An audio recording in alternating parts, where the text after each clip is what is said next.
Les saisonniers. Bonjour et bienvenue dans Laissez parler les saisonniers. Au programme de ce nouvel épisode, je vous propose de rencontrer Sophie. Sophie a décidé à 34 ans de faire sa première saison et elle nous la raconte dans cet épisode de Laissez parler les saisonniers. On l'écoute. Moi c'est Sophie, et j'ai 34 ans, ouais, c'est ça. J'ai un parcours un peu, je sais pas comment dire, diversifié on va dire, mais là j'ai fait ma première saison cet hiver, donc je suis officiellement maintenant saisonnière. À 34 ans, tu es pour la première fois saisonnière. Qu'est-ce que ça représentait pour toi être saisonnière avant ça, avant ta première expérience ? J'en avais aucune idée, je m'étais jamais posé la question, j'avais pas vraiment conscience de tout ce monde-là dans lequel j'avais jamais trop pensé aller en fait, parce que j'avais mon train-train, mon petit chemin de vie, voilà.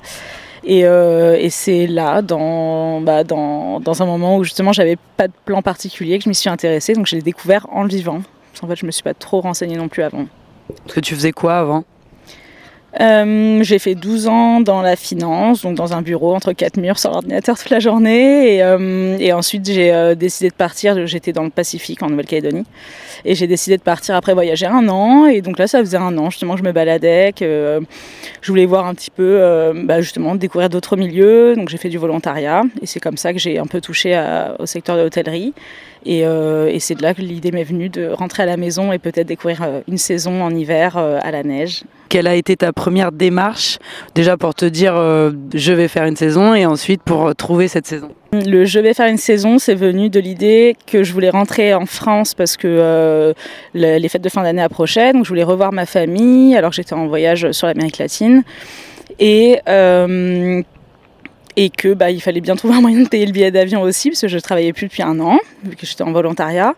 Et donc je me suis dit, si je trouve un job finalement qui me permet de payer le billet d'avion et de faire un petit peu de pièces pour mieux repartir après, pourquoi pas, et ça me permettra de revoir ma famille et de faire un peu un 2 en 1. Et donc c'est comme ça que je suis tombée sur l'idée, les saisons c'est loger a priori, et je serai à la neige, et je découvrirai du coup la neige, et donc pourquoi pas, je suis prête à découvrir. Ça s'est passé, oui, et en 2 étapes, parce que j'étais pas du tout censée être à Tignes, là où j'ai vécu ma saison. Mais j'ai été d'abord à Megève, j'ai découvert le mauvais côté des saisonniers, c'est que c'était un univers totalement ahurissant pour moi. Je suis arrivée juste un dimanche soir, quasiment directement du Costa Rica, pour découvrir un hébergement qui était totalement honteux. Donc j'avoue que j'ai annoncé le lendemain que je ne prendrais pas le poste, sans avoir de plan du coup. Tu es arrivée à Megève parce que tu as répondu à une offre d'emploi qui t'ont dit on t'attend pour la saison, et toi tu es arrivée là-bas comme une fleur et au final tu as été déçue ? Oui, alors après j'avais quand même été en contact avec eux, j'ai quand même fait 3 fois des visios avec la DRH en fait, et on avait tout fait, j'avais ma lettre d'embauche, etc. Sauf que dans les échanges qu'on a eus, moi ne sachant pas, et en fait j'ai demandé des questions basiques donc pour l'hébergement, et en fait elle m'a simplement répondu que c'était des chambres par 2 et qu'il y avait un salon, une cuisine, et c'était pour travailler dans un hôtel 5 étoiles. Donc en fait je me suis dit que c'était presque un peu mal placé de poser plus de questions que ça. Évidemment ce sera dans le 5 étoiles, des chambres peut-être par 2, mais avec après des beaux espaces communs, etc. Donc j'ai pas posé plus de questions, et je suis arrivée le dimanche soir, j'ai poussé la porte en fait d'un chalet de 35 personnes et j'avais pas été prévenue, et en fait il faisait hyper froid, très mal isolé, insonorisé, et en fait il y avait que des chambres de 2, mais on était 35.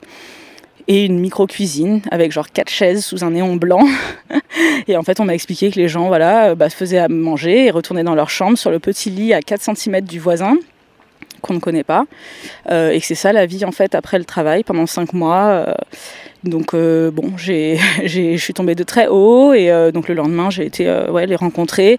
Je voulais au moins me dire que j'allais me faire payer un café qui était devenu, mais la machine marchait pas, c'est ballot. Donc voilà, mais après j'ai été voir par contre mon N+1, et en fait je leur ai demandé s'ils avaient conscience que c'était juste inacceptable. Et il a compris que c'était déjà décidé pour moi. Il m'a dit de toute façon dans ces conditions, je vais vous appeler un voiturier, hôtel 5 étoiles, pour vous faire redescendre au chalet, et du coup j'ai bien compris que vous prendriez pas le poste. Donc je suis redescendue, j'ai attendu 1 heure. Et finalement j'ai envoyé 3 mails, j'ai été me balader dans le centre-ville, taper à la porte des établissements, voir si quelqu'un cherchait quelqu'un. Quitte à être ici, en termes écologiques, ça me dérangeait d'être venue jusqu'à Megève et de me dire je repars. Non. Et puis finalement j'ai eu un appel après les 3 mails que j'avais envoyés. Et c'était pour Tignes. Et c'est comme ça que du coup, on a eu un peu un flash, on s'est fait une visio avec la responsable et j'ai atterri à Tignes du coup 2 jours plus tard, pour mon grand bonheur. Donc ça veut dire que tes patrons à Megève, ils n'étaient pas plus dérangés que ça, que finalement le poste t'allait pas, ils n'ont pas essayé de te retenir, ils n'ont pas essayé de t'offrir les conditions que tu demandais, ils t'ont ouvert la porte pour partir. Ouais, c'est ça en fait, parce que la seule question que je leur ai posée, c'est est-ce qu'il y a d'autres hébergements et on peut négocier quelque chose et il m'a directement dit non, je vais vous appeler un voiturier, de toute façon je vois que votre décision est déjà prise et dans cet état d'esprit-là, ça vaut même pas la peine que vous travaillez pour nous, en gros quoi. Comment tu l'expliques toi ? Enfin, comment tu le vis ? Comment justement, toi qui arrives à 34 ans dans l'univers saisonnier, est-ce que pour toi c'est normal ? Est-ce que ce serait quoi tes mots ? Malheureusement, c'est de l'exploitation. Enfin, pour moi, c'est vraiment du manque de respect. C'est ce que je lui ai dit. Moi, j'ai pas eu. Enfin, clairement, je lui ai parlé pas comme si c'était moi N+1, mais juste d'humain à humain. Et je lui ai dit, mais en fait, de vous à moi, vous avez pas honte en fait de vous dire qu'il y a des gens qui vivent comme ça, en fait, la moitié de l'année pour vous. Enfin, vous, j'imagine que vous n'êtes pas dans ces conditions-là. Enfin, en fait, je lui ai même utilisé les mots de prisonnier. Je lui ai dit, mais en fait, désolé, mais même dans les cellules de prison, il y a plus d'écart entre les lits, quoi. Et en fait, ils ont des tables pour manger, des chaises pour s'asseoir manger. Nous, on n'a même pas ça. Tout l'hiver, on doit manger sur notre lit à 4 cm du voisin. Enfin, est-ce que ça, c'est pas un manque de considération totale de l'humain, juste à l'échelle humaine ? Même pas, on parle de femme de chambre, pas femme de chambre, en fait. Enfin, peu importe le poste, c'est pas possible. Et il a pas répondu. Il m'a juste proposé le voiturier, quoi. Et t'as eu l'occasion sur ce court instant de pouvoir éventuellement discuter avec d'autres saisonniers et voir un peu leur avis à ce sujet ? Oui, parce que le soir, du coup, j'ai quand même dormi là-bas. Je suis restée du coup 2 ou 3 nuits, je sais plus. Et les autres saisonniers, du coup, il y avait ceux qui s'y attendaient pas non plus, mais qui en même temps avaient besoin d'argent et qui n'avaient pas forcément les moyens de repartir ou qui n'avaient pas, je sais pas, l'énergie en tout cas pour dire non et puis partir chercher autre chose. Il y avait beaucoup d'étrangers aussi, beaucoup de personnes d'Amérique latine avec qui j'ai beaucoup parlé aussi. Et elles m'ont dit clairement que en fait, elles travaillent quelques mois ici, elles sont justement logées l'hiver et qu'après elles nourrissent leur famille pendant les 6 mois d'après, quoi. Et que de toute façon elles ont payé le billet d'avion, elles sont ici maintenant et que non, elles vont pas chercher ailleurs, enfin elles vont se contenter de ça. Et après il y en a d'autres qui m'ont avoué qu'il y avait déjà pas mal de personnes qui étaient venues et qui était reparti rapidement aussi en voyant ça, donc ouais, je suis pas la seule à l'avoir vu constater. Après ça a été un peu un carnage apparemment pour eux, donc il y a eu beaucoup de départs, donc voilà, ça c'est pas étonnant, enfin ça m'a pas étonné en tout cas. Donc pour remettre le contexte, toi tu as bossé donc pendant longtemps dans la finance et là pour les saisons tu as postulé en tant que femme de chambre à des emplois de femme de chambre. C'est ça, oui, en même temps j'ai pas d'expérience dans le domaine et donc je sais pas, je sais être humble et aussi me dire que j'ai tout à apprendre, donc je vais commencer par les postes qui sont les plus accessibles quand on n'a pas les connaissances dans le métier ou quand on n'a pas, j'ai pas d'aperçu global du tout du domaine, donc en fait je vais prendre à partir de là où je peux commencer, que je peux, parce que j'avais quand même, ça je pense que je sais faire le ménage chez moi, donc je me suis dit que je savais faire un minimum à mon échelle et que j'allais apprendre sur le tas et que j'étais curieuse d'apprendre, donc c'était chouette et j'adore apprendre, donc j'aime bien parler et toujours de zéro. Et alors je dis pas que c'est zéro comme emploi, mais toujours des bases et de tout faire, de tout voir. Je veux, commencer par le début, c'est normal. Parce que si tu avais voulu trouver un poste dans la finance en saison, ça aurait été compliqué. Tu as vu des offres passer ou c'était toi aussi qui voulais pas forcément continuer dans ce domaine ? Ah oui, non, j'ai même pas réfléchi à ça. Non, c'était justement, je voulais apprendre des nouvelles choses, donc je voulais quelque chose de différent, vraiment. Et donc là, Megève c'est fini, 3 jours mauvaise expérience, tu te retrouves finalement à Tignes. Et donc alors, c'est comment c'était quoi la différence entre Tignes et Megève ? Pourquoi t'es plus restée à Tignes ? C'était quoi les conditions où tu te sentais plus accueillie ? Ça avait juste rien à voir. Je suis arrivée déjà, c'était tout enneigé, c'était en pleine tempête là, mi-décembre, le 19 je suis arrivée je crois. Et c'était tempête de neige, donc déjà incroyable, moi qui avais vu la neige pour la première fois l'an dernier, d'arriver dans cet univers-là. Et surtout, toute la différence, évidemment, c'était axé sur le logement. Et là, j'avais demandé à le voir carrément en photo, en visio. Et clairement, je suis rentrée dans le bâtiment, j'ai poussé la porte de mon appartement. J'ai eu un studio pour moi toute seule, du coup, dans une résidence qualité 4 étoiles, donc absolument merveilleuse, qui a 3 ans la résidence. Et là, au moment où j'ai poussé la porte avec ma valise, j'avais l'impression d'être une princesse, d'être vraiment honorée, respectée, tout ce qu'il faut. Donc déjà, ça a fait chavirer mon cœur, quoi. Et donc de là, tu t'es dit, allez, on apprend un nouveau métier, on se lance dans une saison. Donc comme tu as dit, tu n'avais jamais vu la neige, donc tu connaissais pas non plus l'environnement à la montagne.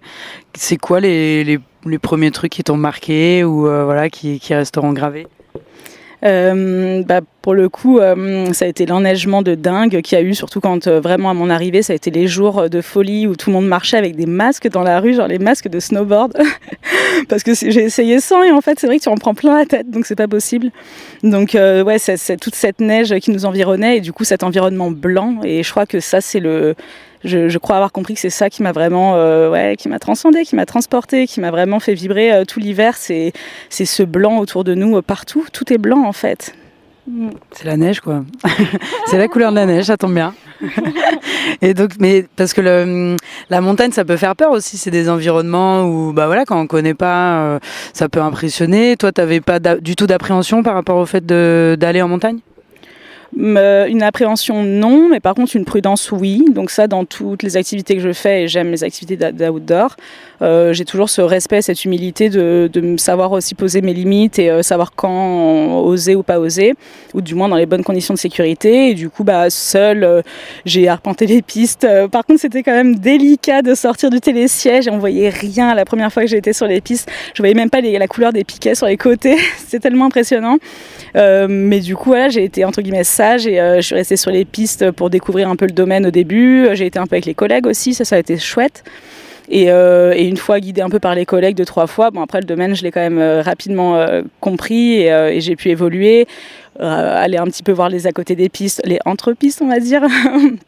Mais de manière prudente. Et ensuite après j'ai eu la chance de faire aussi des belles rencontres et du coup de pouvoir sortir un peu des sentiers battus et même découvrir le ski totalement, le ski de rando et voilà. Et quand on s'aventurait un petit peu en dehors, c'était avec des personnes qui savent aussi aussi accompagner en sécurité, et on avait pris le matériel qu'il fallait, on a fait les choses bien, donc j'ai aussi appris là-dessus énormément.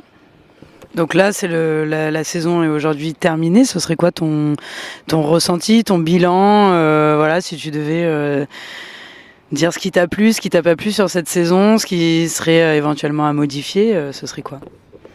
Alors il y a eu un moment quand même un peu plus difficile à la mi-saison. Pour le coup on m'avait prévenu, on m'avait demandé la mi-saison, t'es pas au moment où t'en as ras-le-bol, tout le monde était là-dedans et moi j'étais encore pleine d'énergie et pleine d'entrain, et ça arrivait un petit peu après. Donc j'ai quand même compris que oui, il y a un moment donné où on tire sur la corde à fond, on en fait beaucoup, on bosse toute la semaine, les jours off on va rider, donc on s'épuise un petit peu physiquement aussi, et en fait on n'arrête pas vraiment. Donc le bilan ce serait quand même de se dire faut modérer peut-être un peu l'effort au début parce que ça dure quand même longtemps. Là à Tignes c'était quand même 5 mois. Mais par contre après j'ai appris tellement de choses que j'ai l'impression d'avoir juste poussé une porte, et du coup je suis tombée dans le piège parce que j'ai envie d'en refaire, mais en même temps je suis heureuse de plonger là-dedans. En fait c'est avec plaisir que je plonge dans ce milieu-là, et donc envie de revenir, envie de continuer à apprendre et à progresser et à jouer dans ce merveilleux domaine, mais et aussi envie de découvrir ce que c'est une saison d'été. T'as utilisé le mot piège, pourquoi? Je sais pas, parce que j'ai l'impression que ça peut vraiment me plaire et que ça a peut-être un côté addictif, parce que ça réunit plein de choses que je recherche finalement, et autant le côté apprentissage permanent, autant le côté vivre dans des lieux qui sont juste incroyables, parce que c'est quand même un luxe de vivre. En tout cas moi ce que j'ai vécu là c'est un luxe clairement. J'ai été tellement gâtée d'avoir osé dire non, mais en échange j'ai été vraiment gâtée par tout ce que j'ai pu vivre là-bas. Et donc c'est une vie quand même luxueuse qu'on a, après certes qui est parfois instable et qui peut être flippante du coup pour certaines personnes, mais en fait au fur et à mesure les opportunités viennent au fur et à mesure, et en fait on comprend en s'immergeant qu'on en est capable aussi, et ça fait travailler aussi la capacité d'adaptation, de savoir rebondir, d'être résilient, mais ça faisait déjà partie un peu de moi, donc ça me correspond bien quoi. Et justement, à 34 ans, tu fais une première saison. Est-ce que tu as senti un décalage peut-être avec les saisonniers? Comment toi, tu t'es intégrée dans ce milieu-là? Oui, alors ça, clairement, ça a fait partie aussi du coup de mou de mi-saison, on va dire. Clairement, j'avais envie de partir à la mi-saison parce que j'ai donné beaucoup au début pour essayer de lier un peu avec les humains autour de moi, donc mes collègues, essayer de faire des rencontres, discuter avec tout le monde. Quand je suis arrivée, je parlais à tout le monde, les CESO à la Poste, les CESO chez Carrefour, les CESO au Sherpa. tous les gens à qui je pouvais parler à la piscine, etc. Mais en fait, ça menait pas à quelque chose. Enfin, j'avais envie de faire des vrais liens en fait sur place. On vit quand même. Pour moi, c'était pas juste une petite aventure, un truc de vacances. C'est ma tranche de vie, quoi. Je me suis installée là, j'ai vécu 5 mois à cet endroit-là. Donc ça, j'en ai beaucoup pâti de la difficulté. Alors, je sais pas si c'est propre à Tignes ou propre aux saisons. Je sais pas trop, je le découvre. Hein. Mais ça, humainement, je me suis dit que c'était très dur et que si les saisons c'était ça, ça allait être compliqué pour moi. Et je sais pas, à la mi-saison, il y a eu un déclic et en fait j'ai rencontré des gens. Et la saison a pris une autre tournure après et du coup là ça a été complètement différent d'avoir des partenaires de vie, du quotidien, quoi. C'est pas juste une bulle, on est vraiment là, quoi. Et ouais, ça a changé la donne et pour le coup c'est cette fin de saison là qui fait aussi que oui, l'envie de revenir, de revoir les gens. Tu penses que tu aurais arrêté ta saison à mi-saison au moment où tu en avais un peu marre? Tu n'aurais sûrement jamais refait de saison, du coup ce serait resté un peu une expérience un peu amère? Peut-être, je sais pas, peut-être, c'est pas sûr, mais je change quand même assez rapidement d'avis. Mais en tout cas, c'est sûr que la décision que j'ai là aujourd'hui, enfin la certitude de vouloir en refaire, elle est liée au fait que ça soit fini sur une merveilleuse fin de saison, quoi. C'est ce qui a fait que je suis quand même restée. Hein. J'ai quand même fait quelque chose d'assez rationnel aussi, de me dire qu'après tout... même si l'humain n'y était pas, il y avait quand même tout le côté où j'avais mon forfait pour les remontées, mon forfait pour la piscine, pour la salle de sport, qu'à Tignes il y a tout en fait et que je pouvais juste mener ma petite vie. J'étais un peu partie sur ça au début, de me dire c'est pas grave, je vais me renfermer et je vais juste vivre ma petite vie de quelqu'un de 34 ans qui est tranquille, qui fait son travail, son sport et l'humain, on verra ça ailleurs, quoi. Mais certainement qu'après ça, j'aurais peut-être repris mon périple en Amérique latine et voilà, donc alors que là, la France, ça me donne envie de rester un peu plus longtemps que prévu en France, ouais. De découvrir autre chose. Et tu penses que c'est peut-être aussi un état d'esprit? T'es arrivé peut-être avec un état d'esprit particulier qui a peut-être changé au cours de saison et tu t'es adapté peut-être à l'état d'esprit saisonnier et du coup qui a facilité après la suite de la saison? Maintenant que tu le dis, ouais, c'est des jolis mots posés sur quelque chose qui s'est peut-être passé, effectivement, parce que j'arrivais justement d'un an de voyage et en vrai, j'ai beaucoup baroudé, j'étais toute seule avec mon sac à dos, j'ai quand même beaucoup bougé et ça faisait aussi 2 ans qu'en gros j'étais un peu nomade sur la fin de mes années en Calédonie et ensuite là sur le voyage et du coup 2 ans que je m'étais pas posée et en vrai c'est vrai que quand on m'a ouvert cette porte d'appartement qui m'a plu tout de suite, j'ai vraiment eu ce besoin de me poser qui s'est accompli finalement et du coup j'ai savouré pleinement en fait les 2 premiers mois de la saison à être vraiment cocooning à la maison et effectivement peut-être qu'en vrai j'essayais quand même de créer du contact mais qu'au fond j'avais juste besoin aussi d'hiberner un peu toute seule et c'est ce que j'ai fait. Quand je suis sortie de l'hibernation, ça s'est beaucoup mieux passé, ouais. Et puis peut-être qu'il y a aussi ce contact qui est un petit peu différent parce que quand on voyage, il y a aussi, c'est que des rencontres finalement un voyage, alors que dans la saison il y a aussi une part de vraie vie entre guillemets avec un rythme de travail, mais aussi il y a cet environnement où la plupart des gens ne viennent pas d'ici et du coup c'est vrai qu'on a aussi cette envie de rencontre, mais les rencontres ne se font pas pareil finalement. Oui, c'est vrai. Et en même temps, il y a quand même aussi la possibilité de revoir les gens, justement, même s'ils ne viennent pas du même endroit. Mais puisqu'après, les gens rebougent pour d'autres saisons, etc., de savoir qu'en fait, on est à peu près tous dans un même état d'esprit, mais aussi un même un schéma de fonctionnement un peu. Et que du coup, rien n'est impossible et que c'est pas justement comme en voyage où ça va être quand même éphémère selon là où tu vas, à quel point c'est loin, etc. Mais, et que les gens sont en vacances des fois, donc ça dure pas longtemps pour eux. Après, ils reprennent le train-train. Alors que là, en fait, tout est possible. On peut créer un peu tout ce qu'on veut après entre nous aussi si les affinités sont bonnes. Et justement, parlons de l'après. Créer ce qu'on veut entre nous après. Qu'est-ce que tu as créé, toi ? Pour l'instant, un projet déjà pour cet été. Et du coup, pour cet été, je vais rencontrer quelqu'un là à Arcachon. Et ce serait pour travailler en accueil et au snack un petit peu dans un accrobranche avec Jean Mestra. Donc voilà. Et puis pour l'après, j'ai aussi tranché en laissant mon matériel de snowboard et de ski de rando que j'ai acheté à Tignes. Donc j'ai un peu dessiné déjà les projets pour l'année, quoi. Donc là, pour toi, la saison que tu as trouvée là, cet été, tu l'as trouvée grâce à Tignes, grâce au fait d'être en saison à Tignes, ou tu as envoyé quelques CV et puis on t'a répondu ? Ah non, ouais, par contre, je me suis vraiment remise en mode gestion de projet et j'ai créé un énorme tableau Excel. J'ai épluché toutes les annonces que je trouvais sur Facebook en fait, j'ai pris 15 jours où les matins, je me réveillais à 6h, je faisais mon café et jusqu'à 8h30, j'étais sur l'ordi à chercher les annonces. J'ai tout regroupé dans un dossier sur Google Photos, des annonces trouvées. Ensuite, j'ai fait un énorme tableau Excel où j'ai mis tous les contacts, le type de poste, le machin, le truc. Et après, j'ai pris le tableau Excel, j'ai trié, j'ai fait des mails par fonction, par intitulé de poste. Et j'ai fait des corps de mail ou des lettres de motivation personnalisées entre guillemets pour les postes et que je reciblais après par région et compagnie, par établissement. Et après, j'ai bombardé de mails. Donc ça m'a pris 2 semaines. Et le soir, pareil, je faisais boulot, sport. Je rentrais et jusqu'à 11h minuit, j'envoyais. Donc j'ai quand même bourriné, on va dire. Ça a fini par payer. C'est ça, en fait, quand on veut, on peut. Et du coup, c'est un peu ma façon de voir les choses et de faire les choses. Donc la preuve en est que ça a fonctionné. Après, ça a mis quand même du temps, je trouve. Et au regard du nombre que j'ai envoyé, je suis choquée parce que pour l'hiver, j'avais envoyé j'en sais rien, 20-30 mails et j'avais trouvé Megève directement. Et puis 3 mails et j'ai trouvé de signe. Et là, franchement, j'ai dû envoyer au moins 200 mails et tout était soit déjà complet, alors que j'ai pas compris. On était en février, je me suis demandé si j'étais un peu à la bourre ou pas. Ou alors ils hébergeaient pas, ils logeaient pas. Et finalement, du coup, j'ai eu le contact par contre pour Gujan Mestra et voilà, on va se rencontrer mardi prochain. Ça, c'est chouette. Et donc, comme tu as dit aussi, tu as aussi planifié que tu reviendrais à Tignes l'hiver prochain. Ça, c'est acté ou tu te laisses voir aussi en fonction de ta saison d'été, si les envies sont différentes après la saison d'été? Ah oui, de toute façon, cette liberté-là, je me la laisse toujours. En tout cas, depuis que j'ai quitté mon ancien boulot, ma vie calée et routinière, c'est justement cette liberté-là que j'ai choisi de m'offrir. Et donc oui, il y a toujours, c'est toujours un champ des possibles, on va dire. Mais là, j'ai quand même un peu poussé le champ des possibles en laissant physiquement mon matériel sur place. Donc ce sera soit passer récupérer en mode vacancière mon matériel pour aller ailleurs, faire une saison ou autre, ou soit m'y réinstaller. Mais je pense que j'ai envie de faire un hiver de vraiment vivre à la montagne, donc que ce soit là ou dans une autre montagne, mais ouais. Bon, l'hiver, tu connais du coup. Qu'est-ce que tu attends là de ta saison d'été et que peut-être tu n'as pas vu ou pu vivre en hiver?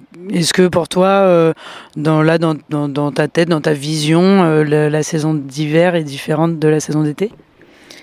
La longueur, ça va tout changer parce que 2 mois, je me rends compte que c'est les deux premiers mois où j'ai totalement hiberné, que j'étais solo à fond dans le sport, travail, sport et cocooning. Là, il n'y aura pas cette phase-là parce qu'on va arriver directement sur un moment où les gens sont un peu quand même plein d'énergie. C'est quand même le printemps, l'été et que ça va un peu être plus peps, je crois. Ça va certainement être plus dynamique parce que c'est plus court et que les gens sont tous dans une énergie aussi qui est différente de l'hiver. Hein.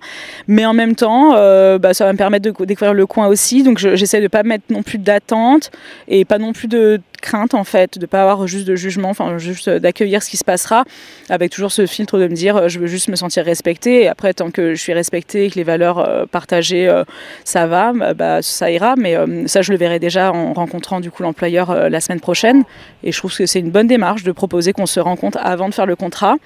Et pour le coup, il finance le billet de train et il m'héberge gratuitement une semaine. Donc je trouve ça bien parce que ça veut dire qu'il a envie de voir le feeling entre nous aussi et ça veut dire qu'il est attentif à ça.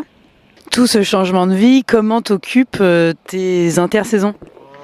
On est en plein dans mon début d'intersaison. Je suis en vacances officiellement depuis quelques jours seulement. Du coup, pour l'instant, c'est un petit peu logistique. Il fallait faire un passage chez la famille, déposer les affaires, switcher pour un sac à dos et des affaires printanières, profiter pour revoir la famille, les copines, les amis. Et ensuite, là, l'intersaison, elle va être ponctuée d'abord de la rencontre avec le futur employeur peut-être, découvrir un peu le coin dans lequel il m'accueille. Et ensuite partir voir les amis, d'un mariage, des 40 ans d'un copain, une semaine en famille, par-ci par-là, ça va aller assez rapidement jusqu'en juillet, tout ça. Et parce qu'au final, ce qui t'anime dans les saisons, c'est aussi le côté de découvrir peut-être des régions de France que tu n'as pas trop eu l'occasion de découvrir et pouvoir un peu élargir tes connaissances sur la géographie française. Complètement, absolument. Là, c'est vraiment un plaisir pour moi de redécouvrir mon pays. Parce que j'habitais quand même dans le Pacifique, donc du coup, ça faisait 12 ans que la France, je l'avais quittée. Et d'y revenir en tant qu'adulte, responsable, autonome, libre de mes choix et de mes mouvements, du coup. Et donc là, c'est l'occasion, effectivement. C'est un peu de la découverte touristique, vacances, mais qui ne sont pas des vacances puisque je bosse, mais ça m'amuse, enfin, ça me fait plaisir. Je le fais avec plaisir, avec envie. C'est un vrai choix. Donc c'est fait en conscience, donc c'est aussi d'autant plus apprécié. Et c'est quoi la réaction de ton entourage justement par rapport à ce changement de vie finalement? Je dirais que l'avantage, c'est qu'il n'y a pas eu de jugement non plus parce qu'ils y connaissent rien non plus. Il n'y a personne dans ma famille qui a jamais été dans ces domaines-là. Du coup, il y a j'ai pas l'impression d'avoir ressenti de jugement dessus, mais plus de la curiosité. Donc ça me va. Tant que c'est de la curiosité, c'est sain et c'est agréable de partager et du coup de partager aussi mes découvertes, mes apprentissages. Je trouve ça chouette d'enrichir aussi en partageant ça. 34 ans, tu avais un métier, et là tu quittes tout, tu te retrouves dans un statut un peu indélicat et instable. Qu'est-ce que tu vas faire, Sophie? Oui, après c'est plus le côté instabilité qui peut préoccuper effectivement, de dire oui, alors inévitablement ma mère, je t'ai payé des études et tu sors de ta branche et qu'est-ce que tu fais, nanana. Alors oui, ce genre de réaction-là, je les ai eues, c'est sûr. Mais au final, là, tu vois, je suis rentrée justement, je l'avais pas vue depuis 5 mois et en fait, je l'ai eu plus souvent au téléphone que jamais, je crois, pendant que j'étais à Tignes, parce que moi j'étais bien et que du coup je l'appelais, je donnais des bonnes nouvelles, j'envoyais des bonnes vibes et elle trouvait rien de mal à me dire parce que ça avait l'air d'aller bien. Et les photos qu'elle voit, que je lui envoyais aussi, lui montraient à quel point tout était, à quel point c'était un luxe d'être là et que c'était merveilleux. Et donc là, je l'ai retrouvée hier, écoute ma mère, et pareil, en fait, tout ce que je lui ai raconté, c'était que du positif. Donc en fait, en vrai, elle avait l'air d'être agréablement surprise et étonnée, mais d'être contente pour moi, je pense. Après, l'instabilité, il y a toujours les questions de et après, tu vas faire quoi? Mais tu vas faire ça combien de temps? Mais en même temps, les projets, ils sont pas dégueux, j'ai envie de dire quand même. Arcachon et Tignes, ça va quand même. Donc, ouais. Et toi, quand tu penses justement, quand tu te questionnes toi-même en disant tu vas faire ça combien de temps, t'as une réponse à ça ou pas? J'avoue, j'ai utilisé la phrase hier en parlant avec un ami, en lui disant que j'avais envie de revenir à Tignes l'hiver prochain. Je lui ai dit au moins une. Je me suis promis au moins une autre saison d'hiver. Et là, quand j'ai dit au moins une, je me suis dit mais attends, au moins une, ça veut dire que ça peut être plus. Alors que je m'étais dit à la base, tu voyages 1 an et tu te poses. Là, j'ai voyagé 1 an, je vais faire des saisons pendant 1 an. Mais donc, du coup, après, c'est comment? En fait, ça dure combien de temps cette histoire? Je sais pas. Donc, je sais pas. Je me laisse porter, on verra. Et par les saisons, on rencontre du monde, on gagne en compétences dans des nouveaux domaines. Et en fait, je me dis juste qu'à un moment donné, il y aura peut-être aussi une opportunité, même dans ces domaines-là. En fait, moi, je me verrais bien, honnêtement, prendre la gérance d'une résidence ou de n'importe. Enfin, en vrai, pourquoi pas. Ou la restauration peut-être, ou la réception. En fait, je sais pas, mais je suis pas contre découvrir aussi d'autres métiers dans les secteurs. Et si un endroit surtout si j'ai un coup de cœur pour un endroit, je suis prête à poser ma valise, ouais. Donc ça veut dire qu'aujourd'hui, même s'il y a une opportunité dans ton métier, que tu maîtrises la finance avec ce côté saisonnier que tu pourrais faire l'été, l'hiver, ça te botterait? Je crois pas. Je crois que vraiment j'ai envie d'un nouveau métier, donc ça pourrait être prendre plus de responsabilités et monter entre guillemets les échelons dans ces univers-là. Mais la finance, comme moi je l'ai vécu pendant 12 ans, enfermée dans un bureau derrière un ordi toute la journée. Je crois que là le terrain, ça me fait du bien, ça me correspond, ça me permet justement les saisons d'apprendre à mieux me connaître. En testant des nouvelles choses et en me prenant pas au sérieux, en prenant les choses, une conscience professionnelle oui, mais sans pression, on va dire. En tout cas, moi je me mets pas de pression et peut-être que ça ouvrira des nouveaux champs des possibles aussi au fur et à mesure, et avec les rencontres aussi, ça joue. Si là il y a des gens d'à peu près ton âge, en tout cas trentaine passée on va dire, qui écoutent ça, qu'est-ce que tu leur dirais, des gens qui hésitent à se lancer dans une saison, qui peut-être ont eu envie, mais l'opportunité de vie s'est pas passée, et puis là, on connaît, hein, rien n'est fixé dans la vie, donc tout peut arriver. Ce serait quoi, toi, tes conseils, tes mots de motivation? Je dirais que le petit bilan quand même que j'ai de la saison, pour le peu que j'en avais entendu parler, en réalité les seuls éléments que j'avais au sujet des saisonniers, c'était surtout des jeunes qui venaient, qui se la collaient un peu toute la saison, qui dépensaient tout dans l'alcool, la drogue, que c'était drogue, sexe, fête, voilà. Et que les gens partaient souvent plumés, et bref, donc c'était plus trop ça correspondait pas franchement du tout à là où j'en étais moi. Donc je me disais bon, c'est peut-être pas pour moi, et en fait là de l'avoir vécu, et c'est ce que j'aime quand j'arrive quelque part sans préjugés et sans attente non plus, c'est que en fait moi j'en ai fait ce que je voulais de ma saison, et en fait j'ai hiberné comme une vraie nana de 34 ans qui est posée, qui avait juste envie de enfin s'ancrer un petit peu. Et en fait, j'ai hiberné pendant 4 mois, tranquille, et j'ai découvert les premiers bars à Tignes, genre 3 semaines avant la fin de la saison, et tranquille, juste quelques petits verres au terrachu, avec une vue magnifique, et sur la dernière semaine, le festival de fête. Mais en vrai, tu fais vraiment ce que tu veux de ta saison. Et donc c'est l'opportunité dans ce genre de station-là, en tout cas, de pouvoir avoir aussi sa vie d'adulte tranquille si c'est ce dont on a besoin. Et pour ceux qui ont besoin, ils peuvent aussi faire la fête, hein, mais pour le coup, en tout cas, moi je sais que là, sur la saison, mensuellement, j'ai mis plus d'argent de côté que quand je travaillais dans la finance en Nouvelle-Calédonie. Pourtant là-bas, je gagnais pas loin de 5 000 €. Et j'ai jamais mis ce que j'ai mis de côté là par mois à Tignes, en fait, jamais. Comment tu l'expliques ? En fait, j'ai hiberné, et du coup, une fois que tu as payé ton forfait pour le domaine skiable, moi j'avais pris le forfait piscine fitness, en fait la journée je travaillais, en sortant j'allais au sport, et après je rentrais à la maison manger, donc mes seules dépenses c'était la nourriture. Et après tu as des bons plans, typiquement à Tignes avec les Too Good To Go, les repas à 4 €, enfin tu payes 4 €, tu te fais 4 repas avec l'UCPA, enfin c'était quand même assez incroyable. Donc en fait quand tu prends les bons plans, que tu discutes avec les gens, il y a le budget nourriture qui diminue aussi, et après tout le reste t'es logé en fait, donc après le reste c'est de l'épargne. Si on écoute un peu ce que tu dis, est-ce qu'on a besoin d'être débrouillard pour faire une saison, parce que ça reste quand même d'être un peu au taquet, les choses ne nous tombent pas tout cuit dans la bouche. Est-ce que tu penses que c'est une qualité qu'il faut avoir pour être saisonnier ? Je pense qu'on l'acquiert. De toute façon, quand tu es seul et que tu arrives quelque part, à moins que, je sais pas, si tu te mets aucune limite et que tu n'as pas de conscience sur la valeur des choses ou tes besoins derrière.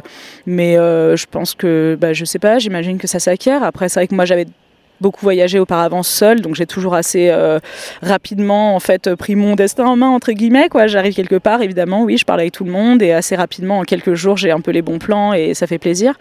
Mais et puis j'hésite pas à les partager par contre. Donc après, si je vois que les gens ont un petit peu moins l'énergie pour aller chercher ces informations-là, moi par contre, j'hésite pas à partager très rapidement et à crier à tout le monde les bons plans. Donc c'est aussi la solidarité, je pense, après entre voyageurs ou entre saisonniers. Ouais. Donc pour les pas débrouillards, faut tomber sur une Sophie en saison. Peut-être, mais je suis pas la seule, ça va. Le meilleur souvenir, le meilleur moment pour toi de ton hiver, et le pire? Le pire, je pense que ça a été une semaine où j'ai eu tout en même temps, que j'avais une énorme grippe, j'ai eu mes règles, j'ai eu tout en même temps, une tendinite à l'épaule, le dos qui s'est réveillé, la fatigue du boulot, du mauvais temps, enfin bref, il y avait tout qui allait pas, et c'est là que j'étais au bord de craquer et de partir. Et en même temps, le plus beau, je sais, non, il y a trop de choses différentes, mais qui m'ont marqué, mais je pense que les sensations quand on est dans la montagne face au sommet enneigé, ou quand la neige tombait à foison, ça réveille l'enfant intérieur. C'est juste de l'émerveillement à l'état pur, quoi, c'est sûr, avec la nature. Mais après, il y a eu aussi toutes les belles relations qui ont été tissées là-bas, et les souvenirs qu'on a ancrés ensemble là-bas. Ouais. Qu'est-ce qui t'a aidé à passer cette dure période ? Il y a quand même les paroles d'un ami qu'on jouait aussi, qui me disait que il avait un avis extérieur vu qu'il n'était pas sur Tignes, mais de voir l'état dans lequel j'étais, à commencer à me renfermer complètement et à me dire c'est pas grave, je me renferme, je fais mon boulot, je suis irréprochable, et voilà, je vis en tant qu'adulte, mais j'ai pas besoin de papillonner à parler à tout le monde non plus. Et finalement de me dire tu sais, ça va être long la saison, si t'es dans ce mood là, ça va être compliqué, tu peux pas te renfermer comme ça, tu vas pas tenir, et puis essaye de tirer le meilleur de tout, et ça a quand même été déclencheur, même si c'était dit juste posément comme ça, mais ça a été assez déclencheur de me dire ok, je vais réessayer. Toi, à travers ton expérience, vraiment le truc que t'as fait où tu te dis rien que pour ça, je conseillerais à tout le monde de faire une saison.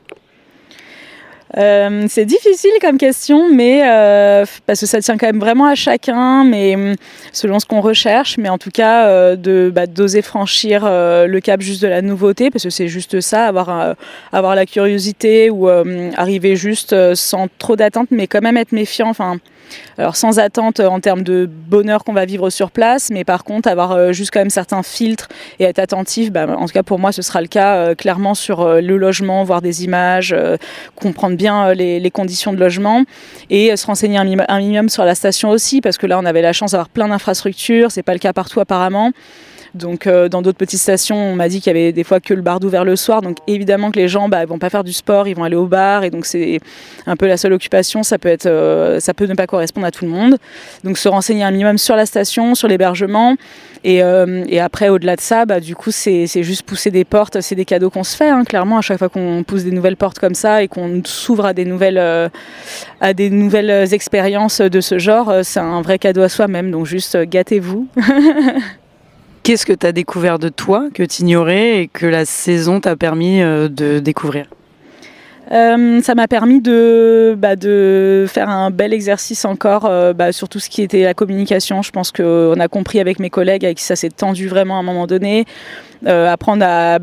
C'était vraiment sur l'humain, moi, la leçon que je retiens, c'est vraiment sur l'humain. Après, oui, j'ai appris aussi professionnellement, mais sur l'humain, ça a été assez surprenant, mais voilà, c'était riche du coup en apprentissage, de savoir écouter l'autre, de savoir repérer un peu ses codes, les limites, où est-ce qu'elles sont, et les respecter, et puis pouvoir revenir ensuite les uns vers les autres, et finalement finir en beauté en se faisant des câlins et en se promettant qu'on se retrouve l'an prochain, mais oui, vraiment apprendre à écouter les autres, être juste conscient des autres et pas juste de soi-même, et aborder les relations sous cet angle-là et savoir trouver la communication qu'il faut, soigner la communication. Je pense que ça peut être clé. Le seul étonnement que j'ai, mais du coup c'est aussi un champ des possibles dans les choses à créer ou à développer davantage, et je pense que j'aimerais dédier plus d'énergie à ça l'an prochain, parce que là j'étais en mode découverte, mais je pense plus de réseau entre saisonniers. Il y a une page saisonnier de Tignes là par exemple, mais il y a certainement d'autres gens qui ont peut-être vécu un début de saison comme moi je l'ai vécu, avec assez d'isolement, enfin pas mal d'isolement, etc. Donc peut-être œuvrer, je sais pas si ça serait sous forme associative ou quoi, mais pourquoi pas voir ce qui serait possible à créer pour qu'il y ait plus de contact entre les gens et qu'il y ait un dynamisme un peu qui se crée, et que chacun ne reste pas qu'avec ses collègues ou avec des amis qu'ils ont déjà rencontrés à d'autres saisons, parce que pour les nouveaux qui arrivent, je trouve que c'est quand même pas évident, quoi. Tu as déjà réfléchi, toi, tu verrais ça comment ? Je l'ai pas réfléchi de manière très concrète, mais après c'est un peu mon naturel qui revient au galop, et j'ai ce lien, cette facilité à créer du lien et cette envie souvent de créer du lien entre les gens. C'est un peu ce qui s'est passé justement sur la deuxième partie de saison avec les quelques personnes que j'ai rencontrées séparément. Et j'ai impulsé le truc de proposer à droite à gauche des choses, et finalement ça a créé un petit groupe qui était hyper sympa. Et ça a bien fité, donc pourquoi pas proposer des j'en sais rien, des sorties sportives, des trucs, mais créer du lien par quelque moyen que ce soit, ou réseau que ce soit, ouais. T'irais découvrir d'autres stations que Tignes, ou le fait que tu connaisses Tignes, tu te dis bon allez je retourne là-bas parce que je connais un peu, ou t'as quand même cette soif de voir comment ça se passe ailleurs ? Et ça a un peu étanché ma soif quand même d'avoir voyagé justement depuis un an, et là ça a aussi étanché ma soif de me poser, d'un peu d'ancrage. Donc j'avoue que j'ai mis pas mal d'énergie à développer ce que j'ai développé là à Tignes, en termes humains, moi en termes personnels, hein. Mais donc c'est sûr que là comme ça j'aurais plutôt envie de revenir à Tignes, parce que on sait ce qu'on a, mais on sait pas ce qu'on aura ailleurs. L'herbe est pas toujours plus verte ailleurs non plus. Après, pourquoi pas, encore une fois, selon les rencontres, selon les opportunités, je ne serais pas contre découvrir ailleurs, mais je serais aussi pour refaire une saison là-bas, parce qu'on était quand même bien choyés, quoi. Donc le bilan de ton expérience, c'est faites confiance à votre instinct. Quand on arrive dans une saison et que les conditions ne sont pas forcément favorables, il y a aussi peut-être quelque chose de encore plus merveilleux derrière. Donc ne pas hésiter à oser dire non, je ne veux pas ces conditions de travail, et se laisser l'opportunité de vivre là où on est attendu. Absolument, et en fait juste se poser la valeur du respect qu'on a pour nous-mêmes, savoir poser les limites, ou mettre le curseur là où il doit être, vraiment pour se sentir bien, et il y a forcément un endroit qui nous correspondra mieux qu'un autre, et Et ça peut laisser la place à quelqu'un d'autre à qui ça correspondra aussi mieux en fait. Donc faut trouver sa place, mais faut aussi créer ce dont on a envie. Donc faut pas hésiter à se dire, à d'abord bien se connaître et bien se sonder entre guillemets et faire un petit point avec soi-même sur nos vrais besoins et nos envies et construire en fonction de ça, vraiment chercher quelque chose qui nous corresponde et pas accepter tout, n'importe quoi. Il y a toujours autre chose, il y a toujours une solution. Là, les annonces, il y en a partout. On peut pas dire qu'il n'y a pas de place, quoi. Qu'est-ce qu'on te souhaite pour la suite ? Eh ben, je sais pas, encore des belles découvertes, j'ai hâte, je suis curieuse, j'ai hâte que ça commence, que ça recommence. Déjà un appel aux gens qui voudraient se lancer et de leur dire d'oser et qu'on se tienne au courant. Je serais curieuse d'écouter les prochains épisodes, voir qui a osé et qui a aimé. Mais voilà, ce sera déjà un plaisir d'écouter encore ces podcasts. Laissez parler les saisonniers. Laissez parler les saisonniers. On se fait chatouiller les orteils par les canards. Laissez parler les saisonniers.